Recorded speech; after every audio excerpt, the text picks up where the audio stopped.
하나님 말씀 갈라디아서 2장 11절에서 21절 말씀입니다.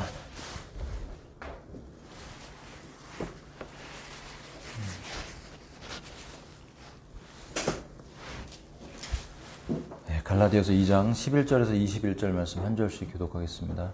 그러나 베드로가 안티옥 끝까지 왔을 때 그가 비난을 받아야 했으므로 내가 그의 면전에 대항하였노라. 이는 그가 야고보로부터 어떤 사람들이 오기 전에 이방인들과 함께 먹었으면서도 그들이 오자 할례자들에게 속했던 자들을 두려워하여 그가 물러나 스스로 분리하였기 때문이라. 그러나 나머지 유대인들도 이처럼 그와 함께 가식을 행하였고 심지어 바나바도 그들의 가식에 휩쓸렸느니라. 그러나 내가 그들이 복음의 진리에 따라 올바로 살아가지 아니하는 것을 보았을 때 그들 모두 앞에서 내가 베드로에게 이렇게 말하였노라. 내가 유대인일지라도 이방인들의 방식에 따라 살고 유대인들처럼 살지 아니하는데 어찌 내가 이방인들에게 유대인들처럼 살라고 강요하느냐. 우리는 원래 유대인들이요 이방인들에 속한 죄인들이 아니나 사람이 율법의 행위들로 정당함을 입증받는 것이 아니라 오직 예수 그리스도의 믿음으로 정당함을 입증받는 것을 알았으므로 우리도 예수 그리스도를 믿었나니 우리가 율법의 행위들에 의해서가 아니라 그리스도의 믿음으로 정당함을 입증받으려 함이라. 이는 율법의 행위들로는 어떤 육체도 정당함을 입증받지 못할 것이기 때문이라. 그러나 만일 우리가 그리스도에 의하여 정당함을 입증받기를 구하다가 우리 자신 역시 죄인들로 발견된다면 이로 인하여 그리스도께서 죄를 섬기시는 분이 되시느냐 하나님께서 금하시기를 바라노라. 이는 만일 내가 헐었던 것들을 다시 세우면 내가 스스로를 불법자로 만드는 것이기 때문이라. 이는 내가 율법을 통하여 율법에 죽었기 때문이니 내가 하나님께는 살고자 함이라. 내가 그리스도와 함께 십자가에 못 박혔으나 그럼에도 나는 살아있노라. 그러나 내가 아니라 오직 그리스도께서 내 안에 사시는 것이라. 그런즉 이제 내가 육체 안에서 사는 삶은 나를 사랑하셨고 나를 위하여 자신을 주신 하나님의 아들의 믿음으로 사는 것이라. 다 함께 나는 하나님의 은혜를 헛되게 하지 아니하노라. 이는 만일 의가 율법에 의하여 오는 것이라면 그때는 그리스도께서 헛되이 죽으신 것이기 때문이라. 아멘. 네, 정말 주님을 찬양합니다. 우리가 드리는 이 예배가 하나님의 마음을 즐겁게 하고 하나님을 기쁘게 드리는 예배가 되기를 원합니다.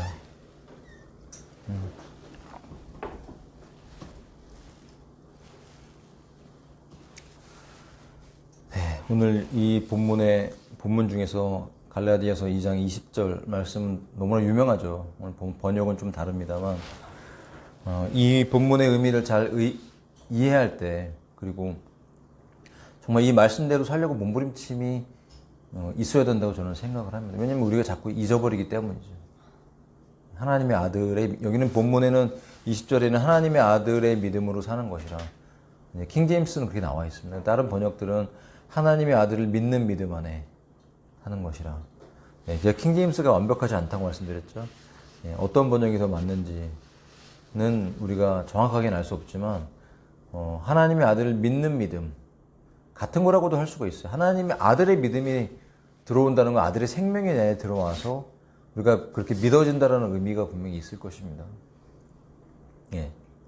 하지만 또 우리가 갖고 있는 관점, 사람의 관점에서 봤을 때는 하나님의 아들을 믿는 믿음이라는 표현이 맞는 것이죠. 저는 항상 이 두 가지 면이 다 보이는 것 같아요. 그러니까 사람의 측면에서 봤을 때랑 하나님의 측면에서 봤을 때 말씀은 그 두 가지를 항상 우리에게 다 보여주고 있습니다. 저는 오늘 이 말씀을 묵상하고 또 이런 배경이 되는 주석들을 좀 보면서 어떤 마음이 들었냐면 바울과 같이 성격이 강하고 바울과 같이 종교심이 많았던 사람이 어떻게 그렇게 사랑의 사도가 되었는가 그런 궁금함이 들더라고요. 바울의 서신을 읽어보면 사랑이 그렇게 흘러갑니다. 아마 그랬을 수 있겠죠. 바울이 예수 믿는 사람들을 하나님을 섬긴다는 명목으로 예수 믿는 사람들을 핍박했고 예수 믿는 사람들을 순교하는 스데반의 순교 자리에 그 옷을 지켰고 또 그들을 사로잡기 위해서 다메섹으로 가는 그 길에서 예수님을 만났죠. 그리고 그가 그렇게 섬기고 그렇게 사랑해야 된다고 생각했던 그 하나님이 바로 예수님이었다는 것. 그리고 그분을 사랑하고 순종한 것이 아니라 핍박했다라는 걸 깨닫고 이제 바울은 엄청난 충격을 받았죠. 근데 그러한 그 죄조차도 그런 죄인도 불러주시고 그런 자를 위해서도 십자가에 못 박혀 그분이 죽으셨다는 걸 깨닫고 그 바울의 영혼 속에는 너무나 큰 충격을 받았을 것입니다. 여러분, 우리가 얼마나 죄인인지, 여러분 자신이, 제가 얼마나 큰 죄인인지 우리는 깨달았습니까? 깨닫고 계시죠. 우리는 정말 죄인이죠. 그러나 그것보다 더 중요한 것은 그런 나를 위해서 하나님의 아들 예수님이 모든 것을 다 주셨다는 이 놀라운 진리의 말씀이 우리를 자유케 하는 것입니다. 그러나 여러분, 그렇다고 해서 우리가 본문에 나온 것처럼 죄를 짓는 자로 드러난다면 그리스도가 죄를 짓게 하는 자냐 이렇게 물어보지만 아니라는 것이죠. 예. 율법 폐기론자가 아니라는 것입니다. 내가 율법을 내가 지킴으로써 거룩히 질 수는 없지만 내 안에 하나님의 은혜가 들어와서 그 율법이 완성되어가는 이 그림, 그러므로 십계명이 지켜지는 능력이 내 안에 온다라는 것이죠. 내가 거룩해지는 게 아니라 거룩하게 하는 능력이 온다라는 것입니다. 그 능력이 어떻게 오냐면 바로 인격이신 예수님이 내 안에 임재하시고 우리가 그분을 알므로써 그 성령의 생수의 능력이 우리를 그렇게 거룩한 존재로 바꿔 가는 것입니다. 그 누구도 내가 노력해서 믿을 수도 없고 내가 노력해서 구원받을 수도 없고 내가 무엇을 지킴으로써 하나님 앞에 의롭게 될 수 없다. 의롭다는 걸 칭해질 수도 없다. 그리고 그 실제의 의가 나타날 가능성은 완전 제로, 없는 것입니다. 불가능한 것입니다. 그런데 그것을 인간의 힘으로 거룩해지려고 애쓰고 노력했던 바리새인과 사두개인들의 그런 모습들, 이 바리새인에 속해 있던 바울의 모습이 대표적이지 않습니까? 그들 중에서도 특별하게 열심히 있었던 그 사람이 바로 바울이었던 것입니다. 그런데 그가 예수님을 만나고 나서 완전히 그리스도의 은혜로 인생이 바뀌었죠. 그렇기 때문에 그는 율법을 통해서 율법을 지킴으로 구원받으려고 하는 그 자아가 이 20절에 보면 십자가에 못 박혔다는 거예요. 인간의 힘으로 노력해서 하나님께 도달하려고 하는 그런 자력 구원의 방식이 십자가에 못 박혔다는 것입니다. 그 어떤 인간의 힘도 바울은 본인 스스로가 하나님의 은혜에 머무를 수 없고 거룩해질 수 없고 변화될 수 없고 죄를 이길 수 없고 구원받을 수도 없고 천국에 갈 수도 없고 아무것도 할 수 없다 라는 것을 깨닫고 십자가에 내가 죽은 자로서 이제는 주와 함께 못 박혔는데 내가 사는 것이 아니오 하나님의 아들이 내 안에 살고 그 아들을 믿는 믿음 안에 사는 삶이라는 것을 왜 강조하냐면요, 확인하라는 거예요. 매일매일 너희 안에 그리스도가 있는지 확인하라. 성경은 우리에게 말씀해 주고 있습니다. 이걸 굉장히 중요합니다. 그리스도가 사시죠. 우리가 구원받은 사람이라는 건 내 안에 예수님 사시는 것입니다. 그런데 이것을 매일매일 확인하는 것은 우리의 책임이 있는 것이에요. 확인하라는 거야. 넌 정말 구원받은 사람이냐? 너 안에 성령이 계시냐? 확인하라, 체크하라. 안 느껴진다면 엎드려서 느껴질 때까지 기도하라는 거야. 왜 그럴까요? 저절로 영적으로 성장하지 않고 저절로 변화되지 않고 저절로 성숙해지지 않습니다. 영적 전쟁이라는 이 틀 안에서 끝없는 쉬지 않는 어둠이 우리 안에 내면의 그 욕구들을 자극함으로써 우리로 하여금 넘어지게 해서 하나님과의 관계를 무너뜨리는 이러한 삶이 우리가 이 땅에 살고 있는 영적 전쟁이라는 틀 안에 우리가 거하고 있는 거예요. 생명이 다하는 날까지 이 구조 안에서 벗어날 사람은 없습니다.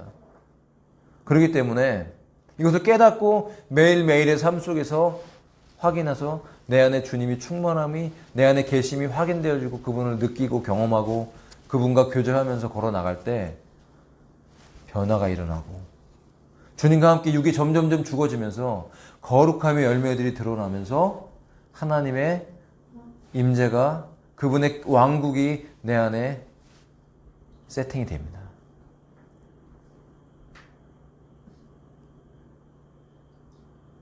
그것을 경험하는 사람들이 예수 그리스도의 왕국을 기대하는 것이죠. 내가 경험해보지 못하는데 어떻게 기대합니까?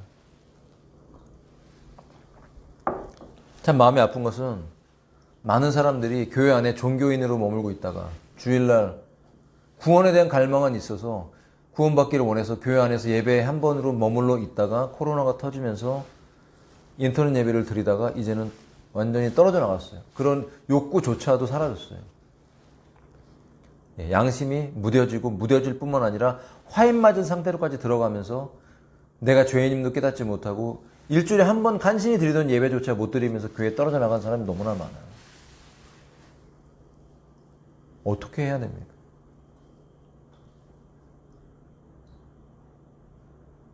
세상은 점점 어두운 가운데 들어가고 주께서 오시는 그 발자국 소리는 점점 커지는데 너무나 많은 사람이 스스로가 물러갔어요. 그렇게.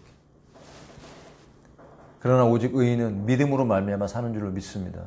그 믿음은 매일매일의 삶 속에서 주의 임재 가운데 확인돼야 되고 내가 믿음 있는 사람이라는 것. 그 믿음은 바로 하나님의 아들을 믿는 믿음이고 하나님의 아들의 믿음이 내 안에 있어서 살아 움직이는 그런 유기체적인 살아있는 믿음. 이게 바로 크리스찬인 것입니다.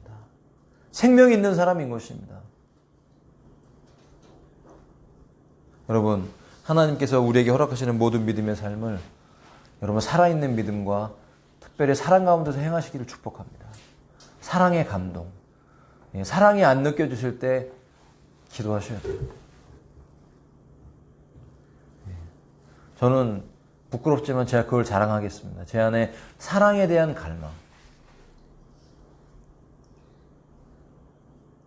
내가 경험했던 그 예수 그리스도의 그 표현할 수 없는 그 놀라운 사랑에 대한 갈망이 제 안에 늘 있어서 저는 정말 감사해요. 그리고 제가 연약하고 부족한 존재임에도 불구하고 지금도 이렇게 믿음이 살아서 마지막 때 주님을 기다리고 준비할 수 있는 존재가 된 것 같아요. 하나님이 제게 주신 은혜고 가장 큰 축복. 예수 그리스도의 사랑에 대한 갈망이라고 저는 믿습니다. 저는 예전에 제가 다리 놓는 사람들 간사로 있을 때 이제 기도 제목을 막 내고 같이 기도하잖아요. 그러면 제가 기도했던 기도 제목을 냈던 게 지금도 기억나요. 주님을 더 사랑하기를 원합니다. 여전히 부족한 제 자신이 어떤 목표가 있었고 목적이 또 있었지만 그럼에도 불구하고 제 삶을 움직이는 가장 큰 동의는 바로 무엇이었냐면 예수님의 사랑이었습니다. 오늘 이 본문을 읽어보시면 사도 바울의 주님을 향한 그 사랑이 느껴지실 거예요. 사랑에 대한 갈망. 나를 위해서, 나를 살리기 위해 십자가에 못 박혀서 모든 걸 다 내어주신 하나님의 아들, 그 아들을 믿는 믿음이라는 것은 무엇이냐면 바로 그분이 나를 위해 죽으시고 부활하셨다는, 나를 위해 모든 걸 다 주신 하나님의 아들이라는 것을 믿는 믿음인 것이죠. 그럴 때 바울처럼 우리의 모든 삶을 그분을 위해 다 내어던질 수가 있는 것이에요. 먹든지 마시든지 일을 하든지 쉬든지 놀든지 예배를 드리든지 전도를 하든지 무엇을 하든지 내가 주님과 함께 하고 있다는 것을 인식하면서 항상 하나님 먼저, 하나님 우선으로 그분 앞에 주도권을 내어드리는 삶이 어떻게 가능하냐면 바로 그 사랑을 인식할 때, 내가 그분이 나를 이렇게 사랑하고 계시다는 걸 인식하고 나도 그 사랑을 알고 싶어서 나의 삶을 내어놓을 수 있는 존재가 될 때 우리는 그 사랑 안에서 교통하면서 믿음의 길을 걸어갈 수 있는 힘이 거기서 나오는 거야. 사랑에서. 어디에서 힘이 나옵니까? 믿음이. 우리의 열심이 도대체 어디에서 나옵니까? 열정이. 사람이 갖고 있는 열정, 내가 어떤 존재가 되고 싶어서, 내가 어떤 사람들에게 나를 드러내고자 하는 그런 숨겨져 있는 불순한 동기가 있을 때 그러한 것들은 어느 한계가 지나면 지치기 마련입니다. 그것이 바로 번아웃이죠. 그리스도 예수의 사람들은 그 정과 욕심을 십자가에 못 박아야 된다고 성경은 말씀하십니다. 그 정이라는 것은 예전부터 저는 그 번역이 제 마음에 안 들어가고 궁금해서 도대체 정과 욕심이 뭐야? 정. 초코파이를 말하는 것인가? 정. 이 정이라는 게 뭐예요? 영어 성경에 보면 패션이에요, 패션. 열정이에요, 열정. 그걸 왜 정이라고 번역했을까요? 패션, 열정. 그 열정은 어디서 나온 열정이냐면 우리 안에 타락한 본성 안에 원래 숨겨져 있던 열정인 것이죠. 가인이 애녹성을 쌓아오는 것 같은 스스로가 나를 보호하고자 하는 그런 성을 쌓는 인간적인 열정을 말하는 것. 내 이름을 내고자 하고 흩어짐을 면하고자 하는 바벨탑을 쌓는 인간의 본성 안에 들어있는 그 열정, 그것을 십자가에 못 박아 죽이라는 것입니다. 아니 이미 그것이 십자가에 못 박혀 죽었다는 것을 인식하는 자가 그리스도 예수의 사람이라는 것이죠. 이걸 인식하지 못하면 자기를 부인할 수도 없고 자기 십자가 지지도 못합니다. 주님을 어떻게 따릅니까? 일평생 교회에서 열심히 사역하고 선교 나가서 열심히 사역하고 뭔가를 하긴 했는데 주님 앞에 섰을 때 불법을 행하는 자들아 나를 떠나라 라는 말을 들을 수 있는 것이에요. 그 불법이라는 것이 무엇입니까? 하나님이 정하신 법칙이라는 것이 있는데 주님을 따르는 것도 원리가 있고 원칙이 있다는 것이에요. 그 가장 밑바닥에 있는 그 근원되는 반석 같은 진리는 무엇이냐면 바로 사랑인 것이죠. 그리스도의 십자가의 사랑. 나를 위해 모든 걸 다 던지신 그 사랑. 그 사랑을 내가 알고 체험할 때 나도 주를 위해서 모든 걸 다 내어 던질 수 있는 것. 이것이 바로 예수님의 제자인 것입니다. 사도 바울은 그런 사람이었다는 것이에요. 그런 마음이 있었기 때문에 그런 마음 관점을 가지고 이 본문을 보면 오늘 우리가 이해할 수가 있어요. 왜 바울이 베드로를 힐난했는지 이해할 수가 있어요. 예전에는 좀 저는 잘 몰랐어요. 왜 바울이 사도 아니에요. 사도 중에 사도 아닙니까? 물 위를 걸었던 베드로한테 이렇게 함부로 할 수 있지? 라는 생각을 했었지만 이 본문 그런 마음을 가지고 이 본문을 보니까 이제 이해가 되더라고요. 그 마음이. 바울이 왜 그랬는지를 알 것 같아요. 왜 사람들 있는 데서 이렇게 했는지. 베드로를 망신 주려고 했던 게 아니라 자, 본문으로 들어가 볼게요. 11절에 보십시오. 자, 안디옥이라는 도시가 어떤 도시입니까? 사도행전을 읽어보면 안디옥에 대해서 나와 있죠. 바울과 바나바가 안디옥에서 전도 여행을 위해서 파송받았던 바로 그 교회. 예수 믿는 사람들이 바로 그리스도인이라고 칭함받았던 첫 번째 도시가 바로 안디옥이라고. 그것은 바로 이 유대인들과 이방인들이 차별이 없이 한 몸을 이루었던 교회의 시작이 바로 안디옥이었던 것이죠. 굉장히 중요한 곳이었던 것이에요. 정말 대형 교회였어요. 그 당시로 말하면 부흥했었고 많은 사람들이 모였고 이방인과 이 유대인의 차별 없이 연합되었던 한 몸을 이뤘던 정말 아름다운 교회였기 때문에 바울에게 있어서는 그 안디옥 교회의 중요성과 그 안디옥 교회 안에 세워지는 그 복음의 중요성에 대한 그런 바울 안에 어떤 프라이드가 아니라 그런 중요성에 대한 바울 안에 인식이 있었다는 것이죠. 그런데 이 사도행전에서 11장에도 나옵니다만 15장에도 나오고 그 예루살렘 회의에서 이제 이미 결정이 난 상태예요. 그리고 악수를 했죠. 사도들하고 인정을 받았어요. 바울의 사역에 인정을 받았고 우리와 같은 복음이고 이방인들에게 이렇게 하면 안 된다. 요거만 하도록 하자 하고 허용했던 그것을 인식하고 이렇게 손을 잡았잖아요. 그리고 베드로는 개인적인 체험조차 있었죠. 사도행전에. 그 보자기 안에 있던 짐승들을 잡아먹어라. 꿈을 여러 번 꾸고 나서 고넬료의 집에 가서 그들에게 성령이 임하는 믿음으로 그들이 구원받는 그 현장에 있었고 어떤 교훈을 받았잖아요. 개인적으로. 바울과도 손 잡았고. 그러면 베드로 안에는 당연히 이 복음 안에서 유대인과 이방인이 차별이 없다는 인식이 있었어요. 베드로가 알고 있었습니다. 그러나 그의 암과는 상관없이 행동을 했는데 왜 그랬냐면은 야고보로부터 어떤 사람들이 왔어요. 야고보의 수하에 있던 어떤 사람들. 여러분, 이 당시에 우리가 초대교회 그의 모습을 우리가 상상해 볼 수가 있는데요. 바울을 중심으로 한 하나의 그룹과 야고보를 중심으로 한 예루살렘 교회 한 그룹이 이렇게 나눠져 있었고 굉장히 이쪽은 아직도 율법적인 전통을 다는 아니지만 일부 지키고 있었다는 거예요. 할례도 그렇고 안식일도 그렇고 등등등 요새 어떤 메시아닉 주처럼 그런 어떤 유대인적인 전통을 지키고 있었던 모습을 가지고 있었어요. 그리고 여기는 완전히 자유한 율법의 어떤 행함들을 갖고 있지 않고 십계명을 지키는, 사랑의 계명을 지키는 그런 모습으로 양분되어 있었는데, 이 베드로의 모습이 오늘 어떤 모습이냐면 이 양자 사이에 끼어 있는 모습인 거죠. 바울의 복음이 좋은 것 같아. 같은 복음이 있죠. 하지만 이렇게 좀 더 자유한 게 좋은 것 같아, 베드로도. 그렇게 베드로가 스스로가 물고기 낚는 어부였지 그렇게 엄청난 율법주의자는 아니었잖아요. 바리새인 출신도 아니고. 그러다 보니까 베드로 안에는 야고보보다는 바울에게 좀 더 가까운 그런 마인드가 있었을 수 있습니다. 그리고 어떤 교훈도 받았고 그런 가르침을 받았었죠. 그리고 당연히 그렇게 알고 있었어요. 자, 근데 그가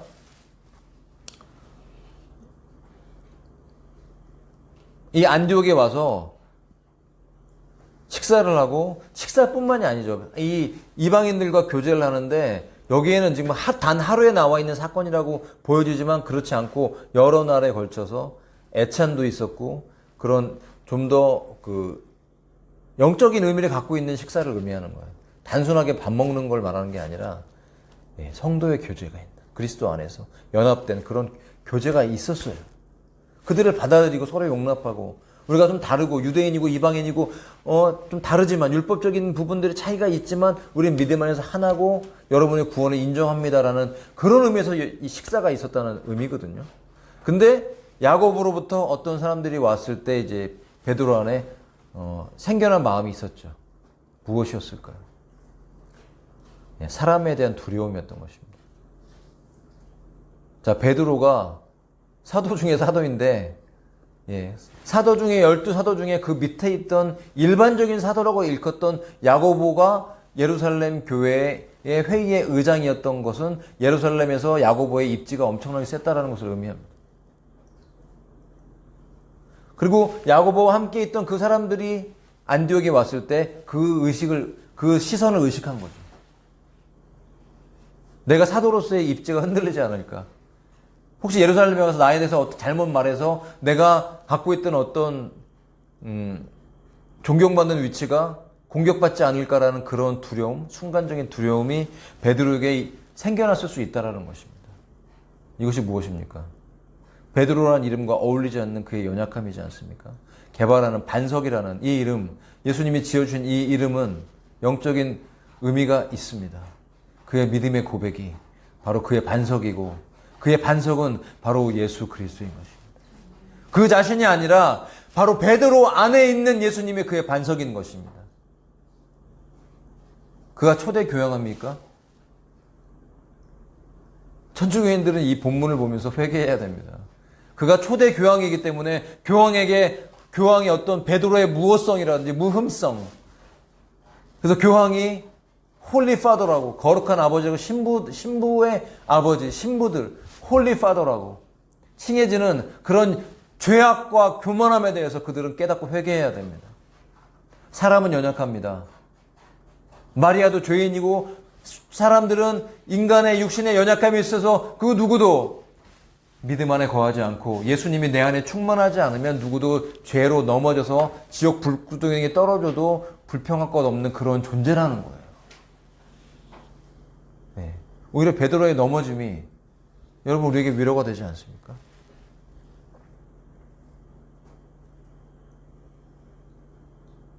베드로의 연약함, 예수님과 3년 반을 동고동락했던, 그리고 순교로 그 인생을 마감했던 베드로가 갖고 있던 그 연약함, 역시 사람에 대한 두려움, 자기 자신의 입지와 위치에 대한 그것을 순식간에 그렇게 드러난 거예요. 마음에는 안 그랬지만 마음은 그게 아니라고 믿었죠. 그가 믿는 바와 다르게 행동했기 때문에 외식한 것이었고, 이게 공중에 여러 사람들이 있는 앞에서 행해졌던 일이에요. 그 교제에서 물러나서 이방인들하고 상관없는 사람처럼 됐는데, 심지어 안디옥에서 사역을 하고 있었던 바나바조차도 그 외식에 미혹당했다는 것은 너무나 충격적인 사건이었던 거예요. 바울은 아마 그 현장에 없었을 것입니다.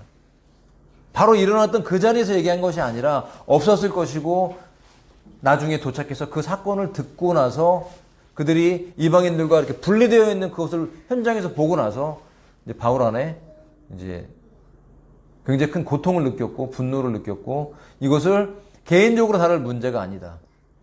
자, 우리가 빌레몬서에 대해서는 빌레몬에 대해서 사적으로 그 편지를 보냈죠. 그것은 개인의 문제거든요. 개인의 문제는 개인에게 은밀하게, 그리고 공중의 문제는 공식적으로 제기를 해야 되는 문제였던 것이에요. 왜냐하면 베드로가 개인적으로 잘못한 것이 아니라 회중 앞에서 이방인 교회와 유대인 교회의 연합이 깨지게 되는 이런 정말 심각한 문제였기 때문에 바울은 용기를 냈던 거예요. 바울에게 여러분 용기가 필요 없었겠어요? 마치 사도 바울에게 내가 교만하게 보여줘서 사도 바울을 베드로를 대적하는 것처럼 보일 수 있겠다라는 생각을 안 했겠습니까? 바울에게 인간적인 연약함이 없었겠어요? 바울에게도 용기가 필요했던 것입니다. 하지만 그는 두려워하지 않았어요. 그가 왕 앞에서도 가이오 앞에서도 담대하게 예수님을 변호하고 언제 어디서라도 증거할 수 있었던 이유, 그가 원래 강한 사람이어서가 아니라 그도 인간이기 때문에 인간의 연약함이 있어요. 죄성이 있고 부족함이 있어요. 그렇지만 그를 그렇게 움직이게 했던 그 원인, 언제라도 그를 담대해야 되는 그 상황에서 그를 강하게 했던 그 힘이 어디서 나오냐면 바로 예수 그리스도를 향한 사랑에서 나왔다. 그 사랑이 그를 용기 있게 만든 거예요. 심호흡하게 만들고. 저는 부끄럽고 부족합니다. 비교할 수도 없어요. 그러나 저도 예전에 전도를 이제 그 버스에서 전도하고 그럴 때 제가 20대니까 용기가 잘 안 나가고 사실 되게 힘들었어요. 버스에서 전도를 준비를 안 하고 버스 전도했다가 이제 버스 기사한테 욕을 잔뜩 먹고 상처를 받아갖고 버스에 내리면서 눈물 뚝뚝 흘리면서 걸어갔던 적이 있어요. 교회 가서 기도를 하는데 그 버스 기사의 그 반대하는 말이 예수님을 찔렀던 창자국 같은 그런 마음이더라고요. 그럼에도 불구하고 그런 마음들을 하나님이 알려주시더라고요. 그래서 3개월 동안 기도했어요. 용기를 달라고. 그리고 준비했어요. 메시지를 준비하고, 지혜롭게 머리를 써서 어떻게 전도할 것인가. 메시지를 정리하고, 치고 빠지자. 사람들 데리고 가기 전에 내리자. 그래서 버스 타고서 한 정거장 남겨놓고 삐 눌러놓고 딱 사람들 쳐다보면서 이제 복음 전하고 문 열리면 바로 내리는 거예요. 전철역에서도 한 정거장 남겨놓고 하거나 아니면 칸마다 이동하면서 복음 증거하면서 지나가는 거예요. 그 자리에 서서 하면 사람들이 막 하다 보면 제가 여러 번 그런 경험이 있거든요. 휴가 나와서 군복 입고 전도를 하는데 등치 있다는 아저씨가 저한테 와서 허리띠를 딱 잡더라고요. 허리띠를 잡고 흔들면서 하지 말라고. 전도하지 말라고. 제가 흔들흔들 하면서 할 거야! 할 겁니다! 당신이 때려도 할 겁니다! 군인이었기 때문에 그런 마음이 있었는지 모르겠어요. 그런 에피소드가 많이 있습니다. 복음 전할 때.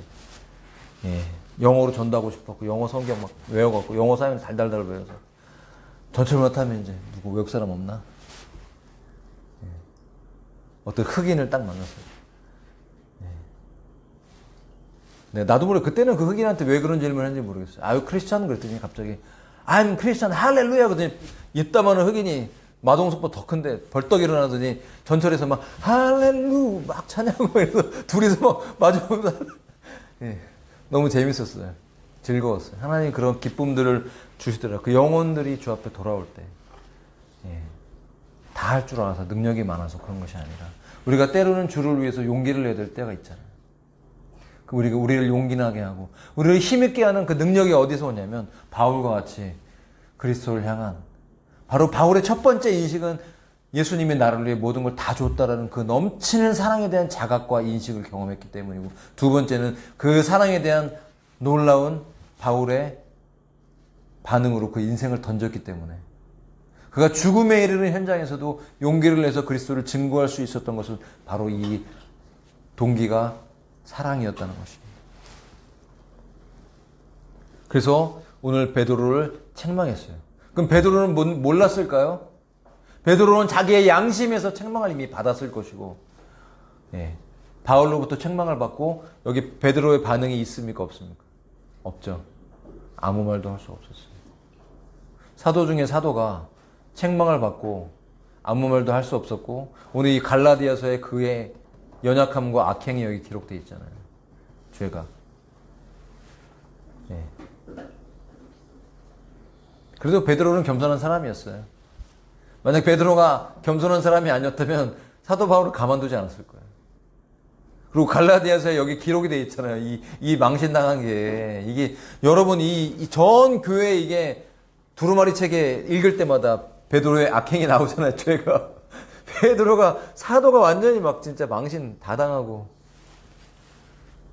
그러나 아무 말을 할 수 없었어요. 그가 죄를 진 건 맞기 때문에. 그가 외식했잖아요. 그러면서 사도 바울은 오늘 쭉 그 표현에 대해서 이제 얘기를 합니다. 바로 이것이 복음에 대한 싸움인 거예요. 예수님을 사랑하는 것이 어긋나지고, 사람들이 예수님을 사랑하지 못하게 하는 그런 어떤 잘못된 이론들이 들어오고, 사탄의 역사고, 예수 그리스도를 슬프게 하는 어떤 일들이라면 사도 바울의 마음에 불을 질르는 거예요.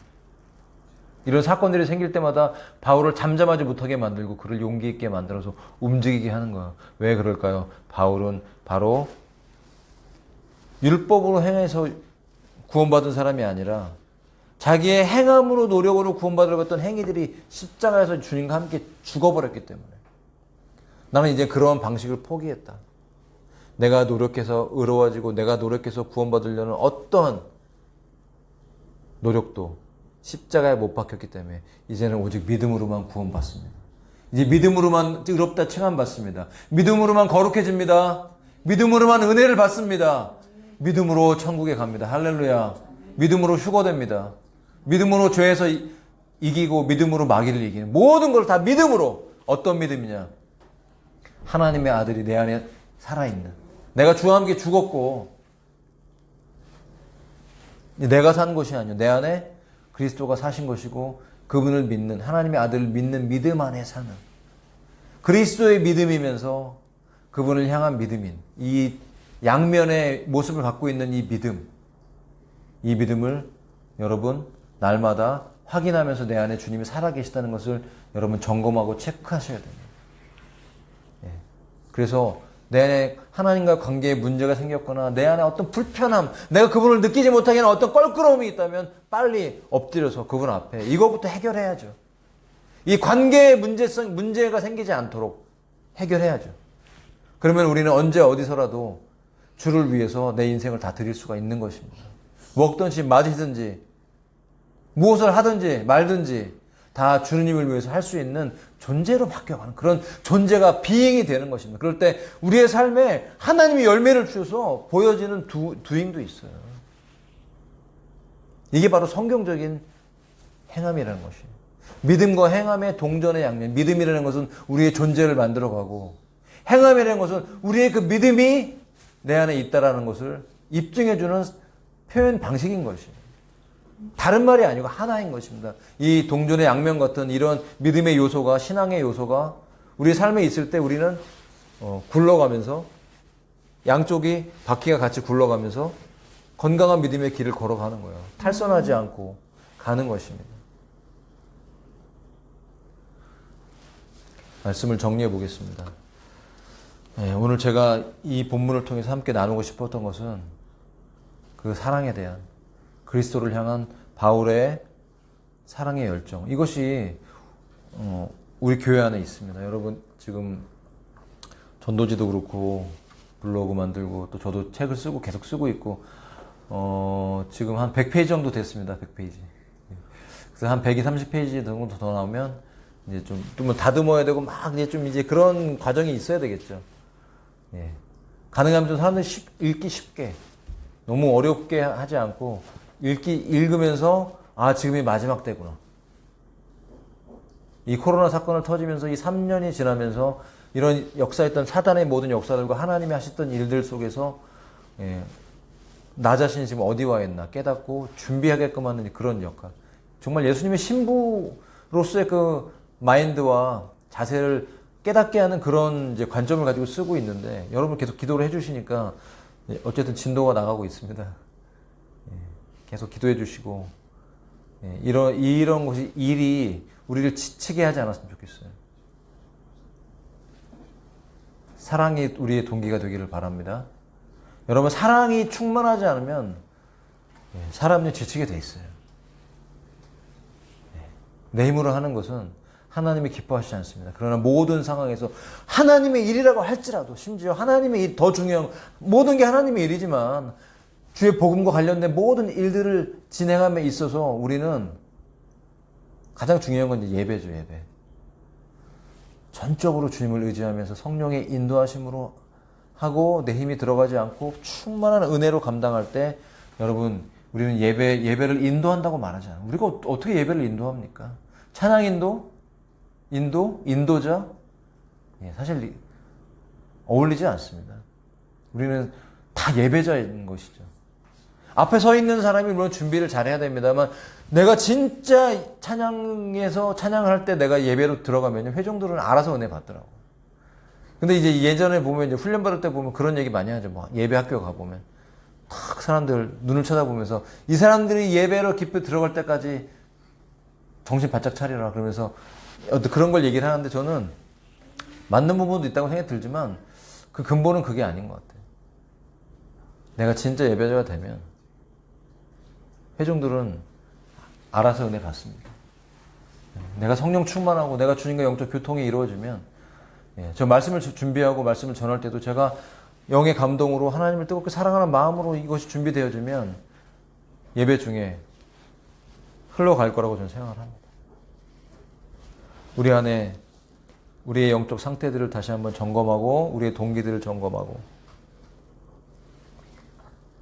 내가 얼마나 주님을 향한 사랑이 충만한지, 내가 얼마나 그 사랑을 느끼고 있는지 점검하면서 이 사랑에 실패하지 않는 교회가 되기 원합니다. 사랑에 성공하면 여러분 모든 것이 주님 앞에 인정받게 됩니다. 이 뿌리, 기초, 이것은 바로 사랑받는 것이고 사랑하는 것입니다. 누구를요? 예수님을. 나를 위해 모든 것을 다 던지신 그분을, 그 사랑을 마음껏 경험하고 체험하고 충만해서 내 안에 주님이 계시구나 확인하면서 그 사랑 안에서 나의 모든 걸 주님을 위해 던질 때 그 삶은, 그 헌신은 열매 맺게 될 것입니다. 주의 나라에 기록됩니다. 네, 그 헌신들이, 그 기록들이 펴질 때, 그 상이 우리에게 다가올 때 얼마나 큰 기쁨이 되겠습니까? 이것은 실제인 것입니다. 그것을 준비하시고 마지막 이 시즌들을 걸어가면서 우리를 점검해서 사랑에 성공하는 교회가 되기를 축복합니다. 그렇다면 결코 우리는 탈선하지 않을 것이고 주님을 기쁘게 해드리면서 주와 함께 공중에서 만나게 될 것입니다. 기대하십니까? 다시 한번 사랑이 회복되기 위해서 오늘 시간 말씀을 기억하면서 통성으로 기도하시겠습니다.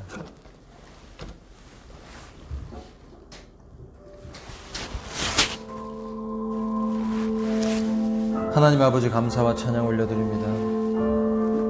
우리가 주의 얼굴을 구하며 이 시간 나아갑니다. 그 보좌에 어린 양의 그 놀라운 은혜와 사랑으로 인하여서 우리가 이 시간 기도하며 그 보좌로 나아갑니다. 아버지, 기름 부어 주시옵소서. 사랑의 마음을 부어 주옵소서. 사랑의 영을 부어 주시옵소서. 십자가의 사랑을 부어 주시옵소서. 예수님의 사랑을 부어 주시옵소서. 주님과 한 마음으로 연합되어 나아가는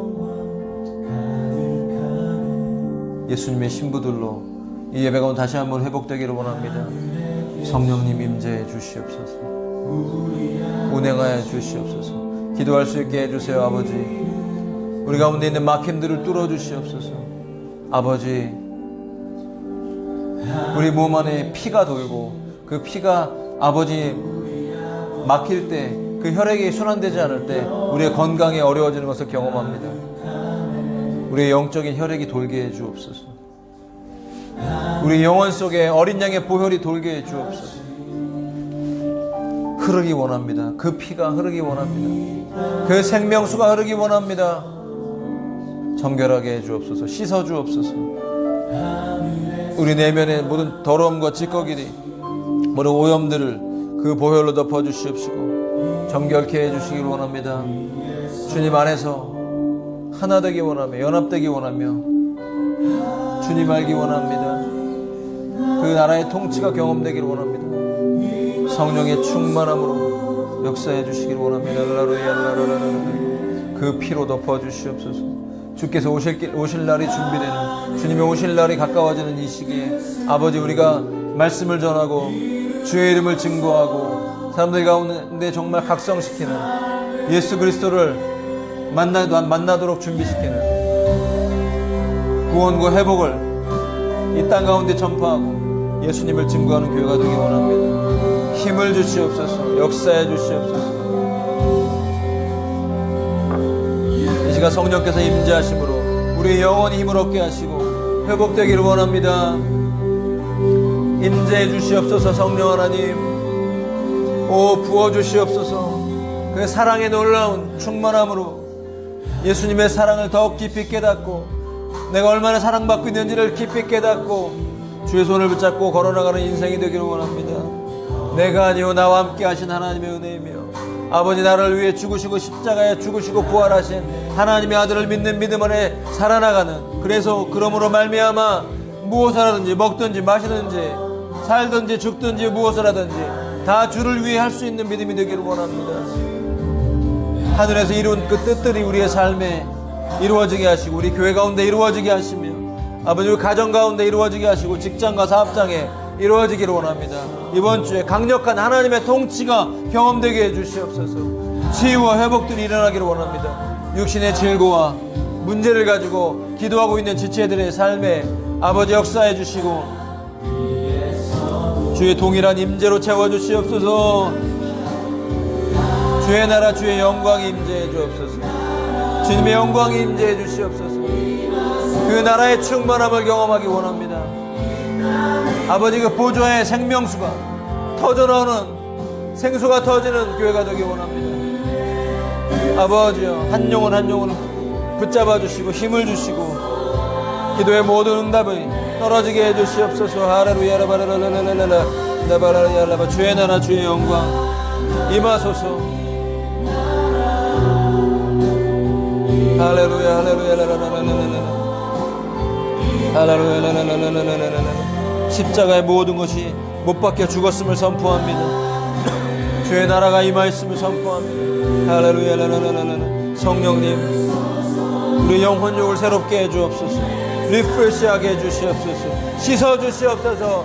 그 보혈로 정결하고 거룩한 새로운 존재로, 내 안에 주님이 사시는 존재로 일어나게 하시고 용사로 일어나게 하시고 걸어가고 달려갈 수 있는 힘을 주시옵소서. 주와 함께 가기 원합니다. 할렐루야. 하나님, 주의 뜻을 이루어 주시옵소서. 할렐루야. 주여, 예 아버지 감사합니다.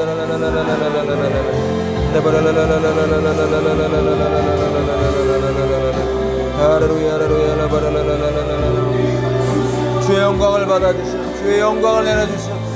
주의 임재, 주의 영광, 성령의 충만함을 부으시고 아버지, 하나님의 안식과 힘을 주시며 기도가 응답되어지며 아버지, 삶의 모든 문제들이 해결되며 재정의 영의 통치가 나타나며 하나님 기도가 응답되어지며 아버지, 어둠의 역사를 뭉개며 자아의 죽음과